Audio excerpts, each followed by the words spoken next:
Dans ce cours, nous allons étudier les 4 derniers mouvements de la deuxième partie de la forme de la lance.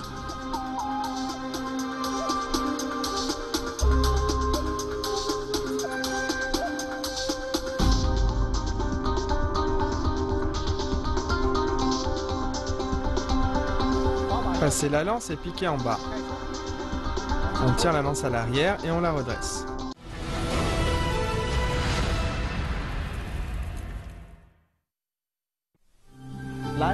Position du demi-cavalier, barrer, rabattre et piquer.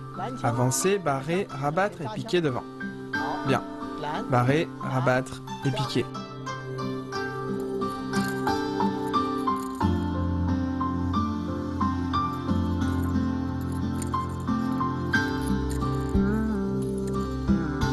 On refait. Barrer, rabattre et piquer en position du demi-cavalier.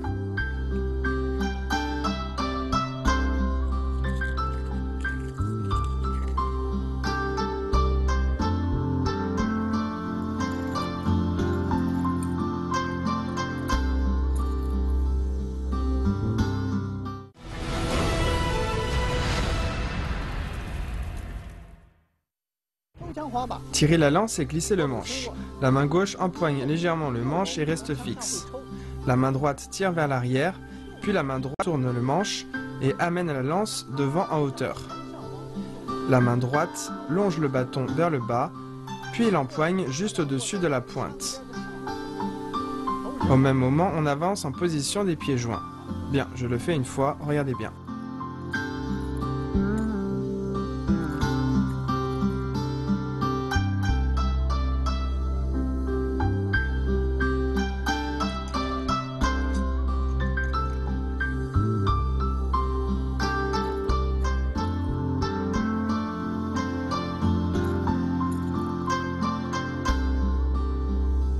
Revoyons, tirez la lance et glissez le manche.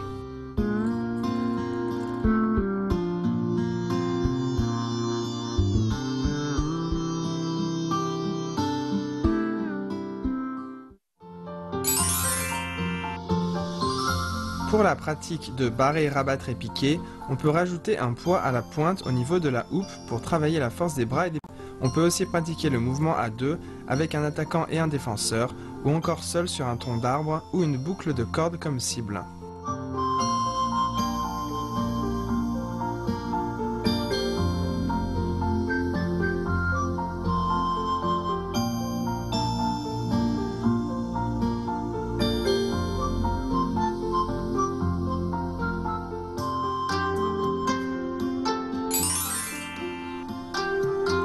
Tirez la lance et glissez le manche.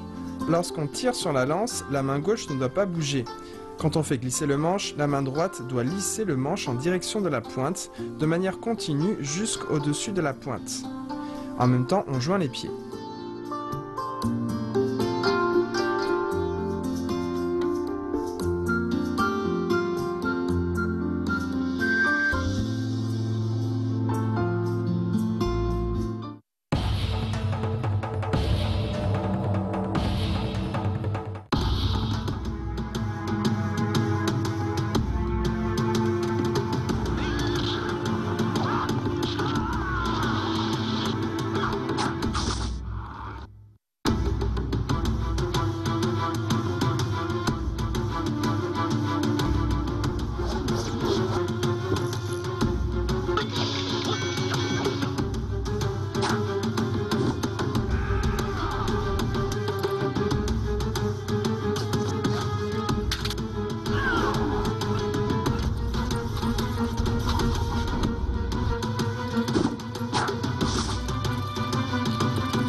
Passez la lance et piquez en bas.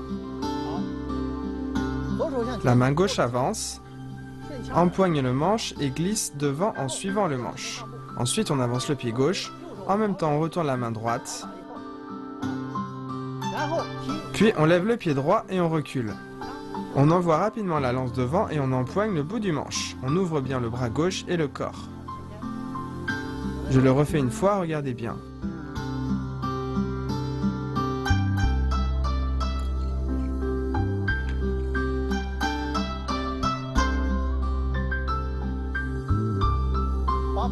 Passez la lance et piquez en bas. On tire la lance à l'arrière, on la redresse, on avance et on la fait passer vers le bas. Attention lors de l'exécution. Quand on fait glisser le manche, il faut sentir avec la main devant pour empoigner rapidement le bout du manche. Il arrive souvent que l'on laisse la lance s'échapper. Donc quand on arrive au bout du manche, il faut absolument bien le saisir. Il faut également faire attention au mouvement d'avant. Lorsqu'on envoie la lance, la main droite doit glisser ainsi, puis en suivant le manche, venir saisir ici. Quand on redescend la lance, la main gauche doit pousser la lance, ensuite on peut alors et seulement la faire glisser vers le bas.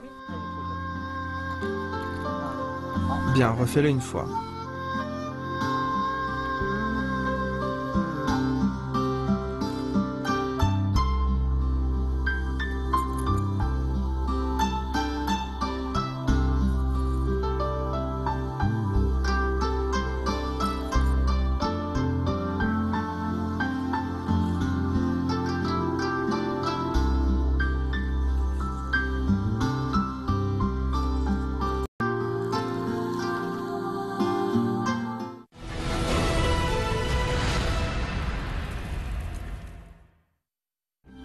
Traînez la lance et poussez de la paume en position de l'arc. La main gauche empoigne la lance, on avance le pied droit, on fait tournoyer la lance au-dessus de la tête, on avance la jambe gauche et on lève le genou droit. Puis on vient piquer devant et on recule. Ensuite on ramène la lance en la traînant au sol, on plie les bras et on pousse avec la paume gauche en position de l'arc.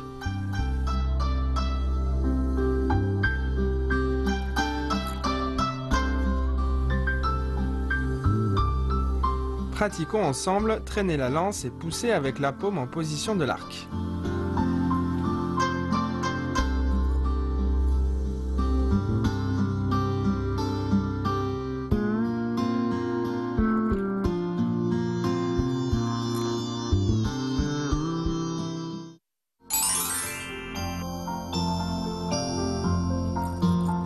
Passez la lance et piquez en bas. Le piquage en bas demande beaucoup de pratique. Après que la main gauche a envoyé la lance devant, la main droite doit être stable en saisissant le manche avec force et précision. C'est très exigeant au niveau de la coordination.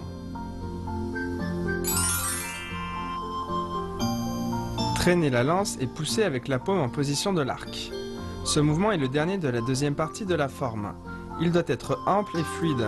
On doit former un tout avec la lance. Ce mouvement est un bon exercice d'ouverture du corps.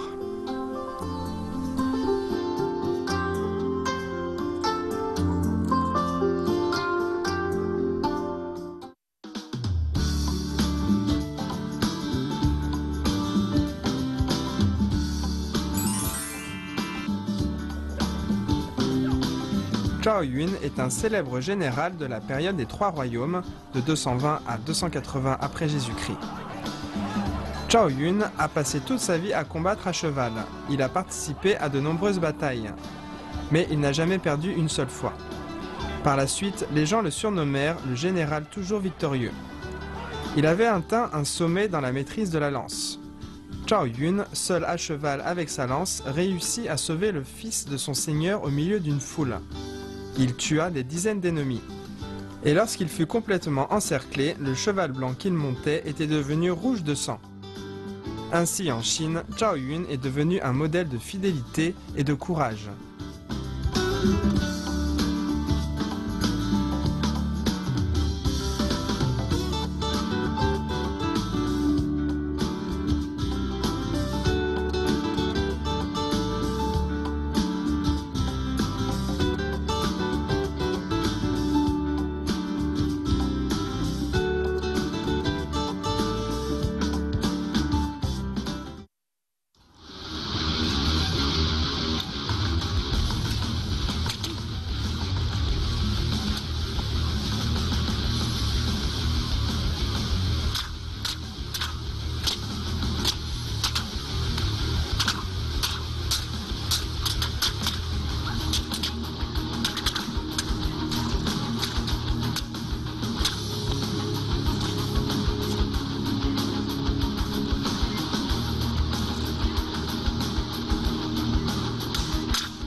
Voici l'enchaînement des mouvements de secours.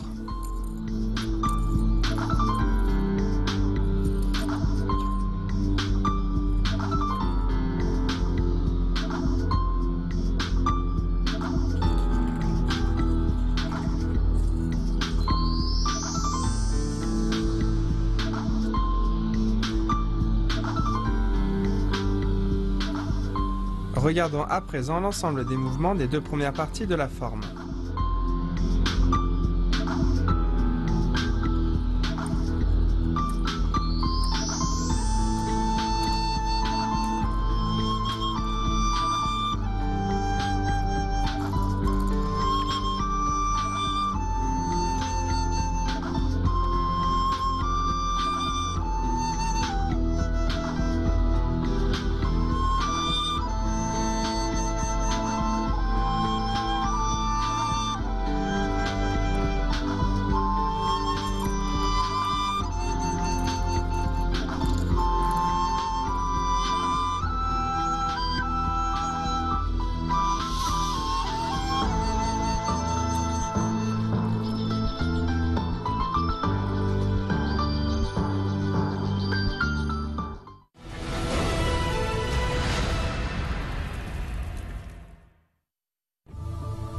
Avec ce cours, nous avons terminé l'étude de la deuxième partie de la forme de la lance.